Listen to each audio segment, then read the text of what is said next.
شہاب الدین غوری نے ہندوستانی مہمات کی ابتدا کاغذی منصوبوں سے نہیں، لوہے اور آگ سے کی۔ اس کے قدم ملتان کی طرف بڑھے، جہاں اس وقت اسماعیلی کرامتی حکومت قائم تھی۔ 1176 میں اچ کی فتح صرف ایک علاقے کی فتح نہیں تھی، یہ مستقر تھا، ایک مضبوط پڑاؤ، ایک فارورڈ بیس۔ اور اب اس کے سامنے ایک نیا خواب تھا، ہندوستان کے دل تک پہنچنا۔ غزنوی سلطنت کا وہ جلال جس نے کبھی پورے خطے کو ہلا کر رکھ دیا تھا، محمود غزنوی کے بعد رفتہ رفتہ زوال کی طرف بڑھنے لگا تھا۔ اب جنگ کا وہ منظر آیا جو گھڑ سواروں کے لیے ڈراؤنا خواب تھا۔ راجپوتوں نے مرکزی محاذ پر ہاتھیوں کی دیوار کھڑی کر دی۔ غوری کے گھڑ سوار تیر انداز آگے بڑھے اور دور سے تیروں کی بوچھاڑ شروع کر دی۔ تیروں کی بارش راجپوت قلب کو چیرنے لگی۔ پرتھوی راج نے جوابی کارروائی کا حکم دیا۔ غوری اس کاری ضرب سے شدید زخمی تھا اور اب اس کے لیے مزید گھڑ سواری ممکن نہ رہی تھی۔ اگر وہ گھوڑے سے گرتا تو گرفتار یا ہلاک۔ یہ وہ نازک گھڑی تھی جب غوری فوج کی قسمت لکھی جا رہی تھی۔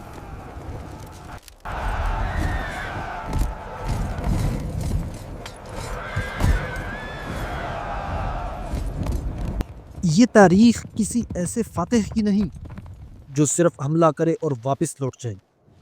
یہ داستان ہے اس جنگجو کی جس نے برے صغیر میں پہلی اسلامی سلطنت کی بنیاد رکھی۔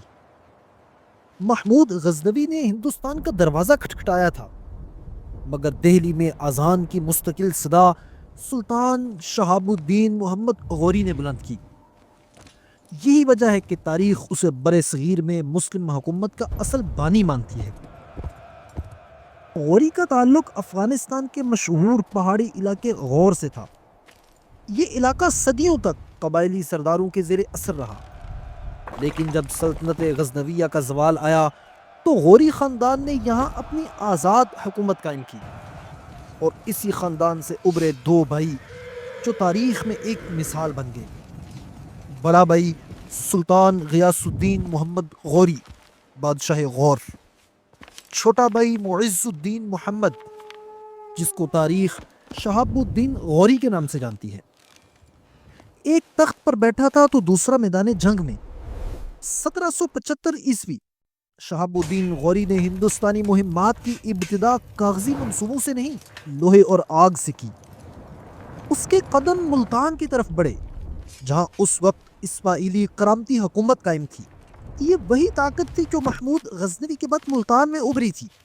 ملتان کے کرامتیوں نے شدید مزاحمت کی، گلیوں میں چیخیں، فصیل پر ٹکرانے والی ڈھالیں، مگر انجام یہ ہوا کہ شہاب الدین غوری نے کرامتہ کو شکست دے کر ملتان فتح کر لیا، اور یوں محمود غزنوی کے بعد ملتان میں ابھرنے والی اسماعیلی ریاست کا ہمیشہ کے لیے خاتمہ ہو گیا۔ ملتان کی اس تاریخی فتح کے بعد غوری کی فوج رکی نہیں۔ اس نے سندھ کی طرف پیش قدمی کی اور تھوڑے ہی عرصے میں بالائی سندھ میں واقع اچ کے قلعے پر بھی قبضہ کر لیا۔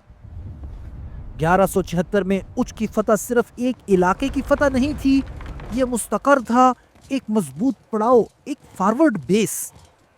اور اب اس کے سامنے ایک نیا خواب تھا، ہندوستان کے دل تک پہنچنا، وہ جگہ جہاں دولت، اقتدار اور حکومت سب کچھ تھا۔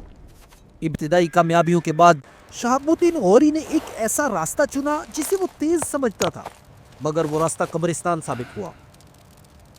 1178 میں اس نے موجودہ پنجاب کے راستے کے بجائے جنوب کی راہ اختیار کی اور صحرائے تھر عبور کرتے ہوئے راجپوتانہ کے راستے گجرات کے مرکزی شہر انہلواڑہ پٹن کی جانب بڑھ گیا۔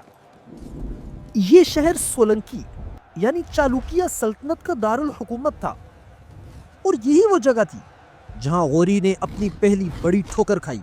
اس وقت گجرات کا حاکم راجہ بھیم دیو دوم تھا، اور اس کی والدہ رانی نائکی دیوی نگران کے طور پر سلطنت کی باغ دوڑ سنبھالے ہوئے تھی۔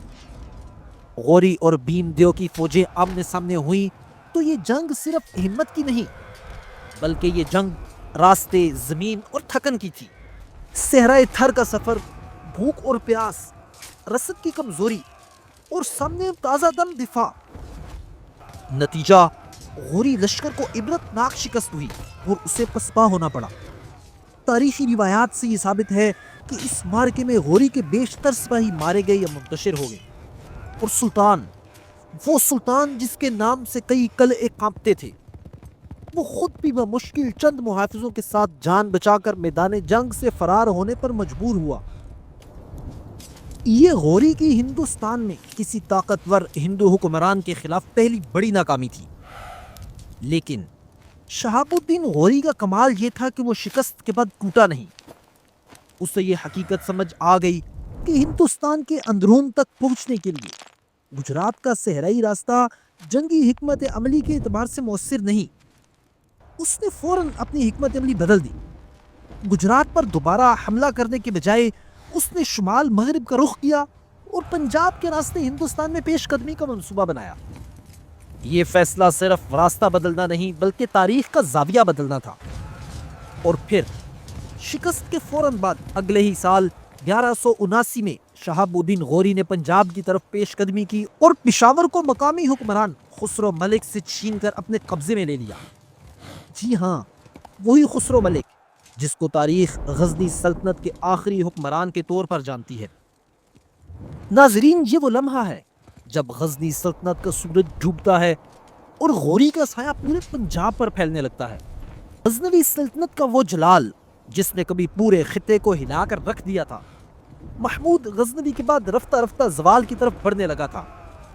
سلجوکیوں کے ہاتھوں مسلسل شکستیں، سرحدیں گھٹتی گئیں، اور وقت کے ساتھ ساتھ غزنویوں کے لیے مشرق میں لاہور ہی آخری مستقر بن گیا۔ پھر 1160 میں غزنوی تخت پر ابو المظفر خسرو ملک بیٹھا۔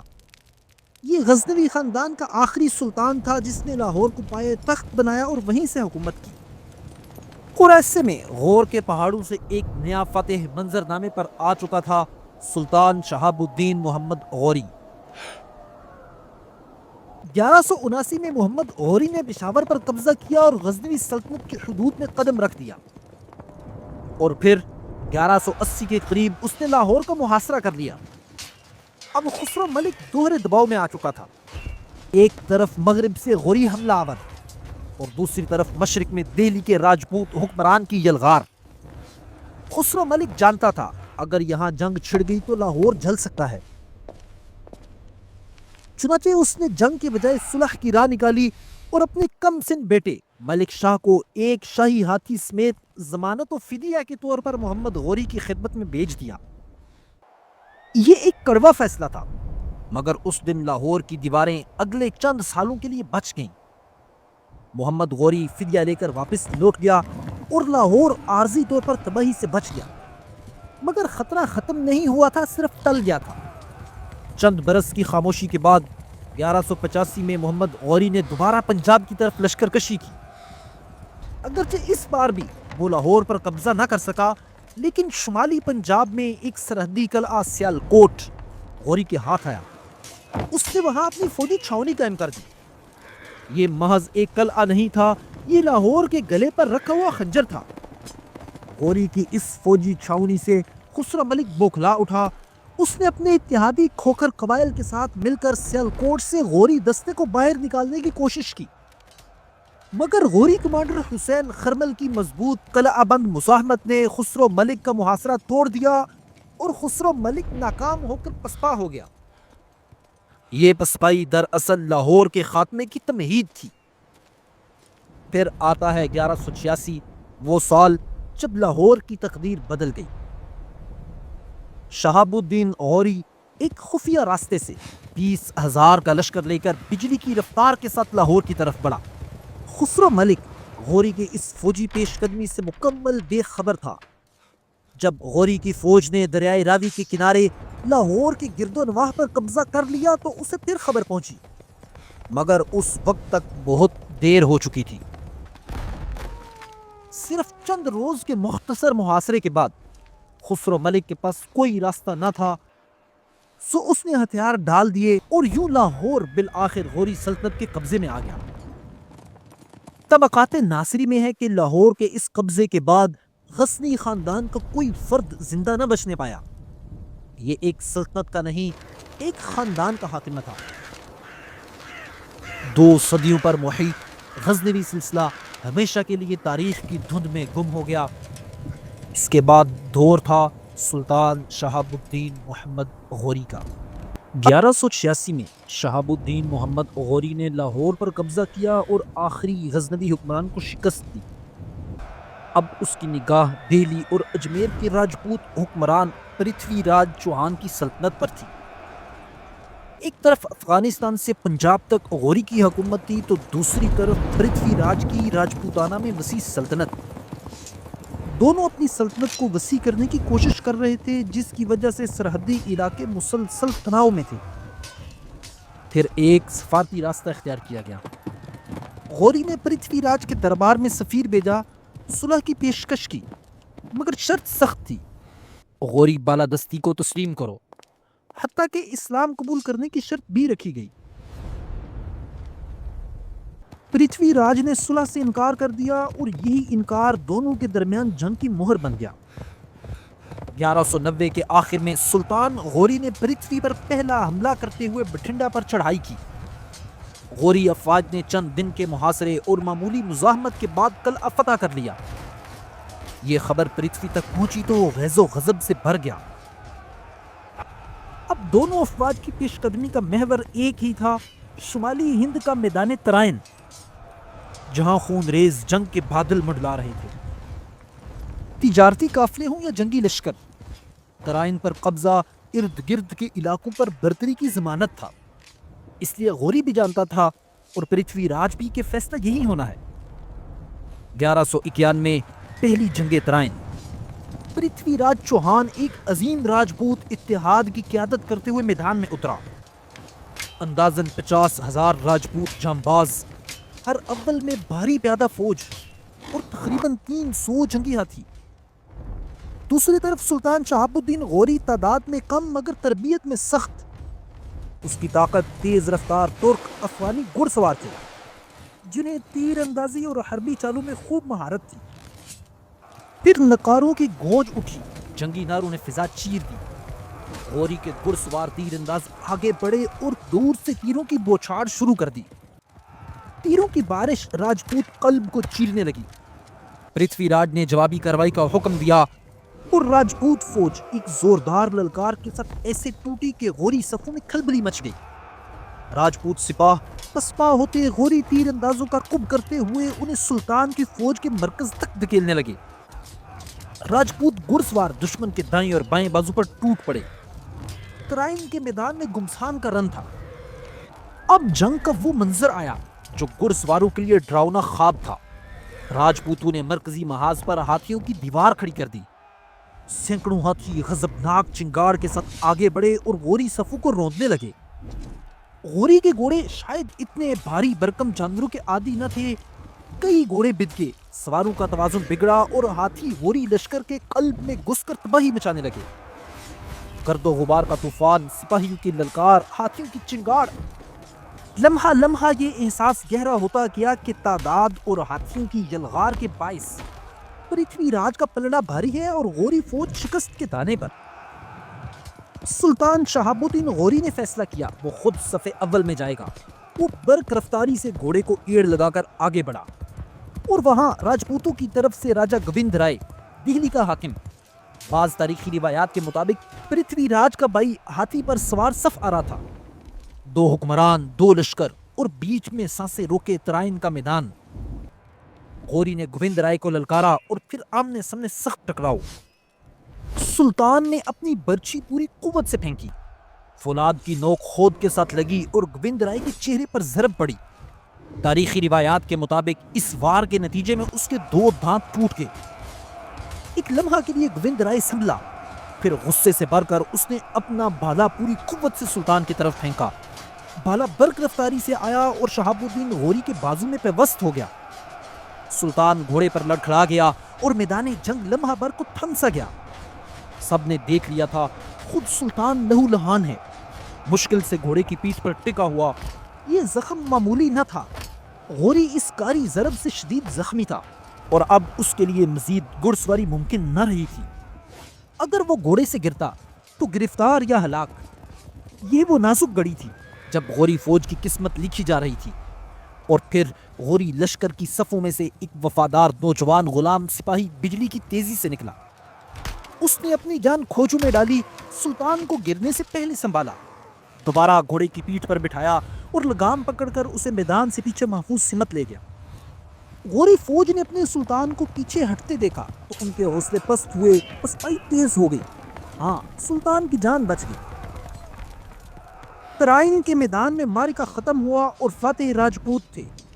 غوری فوج پوری طرح پسپا ہو چکی تھی۔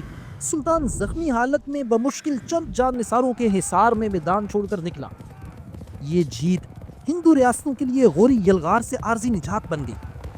پرتھوی راج عظیم محافظ کے طور پر سراہا گیا اور اسے اپنی طاقت پر زوم بھی ہوا، لیکن دوسری طرف سلطان محمد غوری کے لیے یہ شکست نہایت تکلیف دہ تھی۔ یہ برے صغیر میں مسلمانوں کی ہندو حکمرانوں سے پہلی بڑی شکست سمجھی گئی اور سلطان کو سخت شرمندگی اٹھانی پڑی۔ تاریخی روایات سے ثابت ہے کہ اسی پسپائی کے فوراً بعد سلطان نے قسم کھائی، جب تک ترائن کی شکست کا بدلہ نہ لے لے، نہ چین سے آرام کرے گا، نہ اہل و عیال سے ملے گا اور نہ اپنا خون آلود جنگی لباس اتارے گا۔ یہ عہد اس کے لشکر میں ایک نیا عزم بن کر اترا۔ اب سلطان محمد غوری صرف لڑنے نہیں آ رہا تھا، وہ حساب چکانے آ رہا تھا۔ اس بار نہ جذبات غالب ہوں گے، نہ جلد بازی، بلکہ صبر، حکمت اور جنگی چالیں بولیں گی۔ ترائن ایک بار پھر میدان جنگ بنے گا، لیکن اس بار کہانی مختلف ہوگی۔ پہلی جنگ ترائن، شہاب الدین غوری شکست کھا چکا تھا۔ یہ شکست صرف میدان کی ہار نہیں تھی، یہ اس کے وقار پر زخم تھا۔ اس نے فیصلہ کر لیا، جب تک بدلہ نہیں، تب تک آرام نہیں، عیش و عشرت نہیں، صرف انتقام کی تیاری۔ جو سپاہی اور جرنیل میدان چھوڑ کر بھاگے تھے، غوری نے انہیں سخت سزا دی، منصب اور عہدے سے برطرف کر دیا گیا۔ شکست خوردہ فوج کی از سر نو تنظیم شروع ہوئی۔ غوری نے تربیت کا محور بنایا، تیر اندازی، تیز رفتار گھڑ سوار دستے اور فولادی ڈسپلن۔ 1 سال مکمل تربیت اور مشق کا سال، اور ایک ہی مقصد، انتقام اور بدلہ۔ 1192 کے موسم گرما میں غوری ایک بار پھر تقریباً 52,000 گھڑ سوار مجاہدین کے ساتھ دوبارہ ہندوستان کی طرف بڑھا۔ راستے میں پشاور کے قریب غوری نے ایک غیر متوقع فیصلہ کیا۔ پچھلی جنگ میں ناکام ہونے والے اپنے معزول جرنیلوں کو بھی معاف کر کے واپس لشکر میں شامل کر لیا، تاکہ آئندہ مارکے میں ان کا تجربہ کام آئے۔ دوسری طرف پرتھوی راج چوہان پہلی فتح کے بعد وہ قدرے پر اعتماد بلکہ غافل ہو چکا تھا، مگر جب غوری کی واپسی کی خبر پہنچی تو خطرے کی گھنٹی بج گئی۔ پرتھوی راج نے شمالی بھارت کے راجپوت حکمرانوں کو اتحاد کے لیے پکارا، اور یوں ایک عظیم متحدہ راجپوت فوج تیار ہوئی، اس کے ساتھ سینکڑوں جنگی ہاتھی۔ بعض مبالغہ آمیز تاریخی روایات کہتی ہیں کہ راجپوت لشکر 3 لاکھ سپاہیوں اور 3,000 ہاتھیوں پر مشتمل تھا، جبکہ جدید مورخین کے نزدیک عملی تعداد تقریباً 1 لاکھ فوجی اور 300 ہاتھیوں کے قریب تھی۔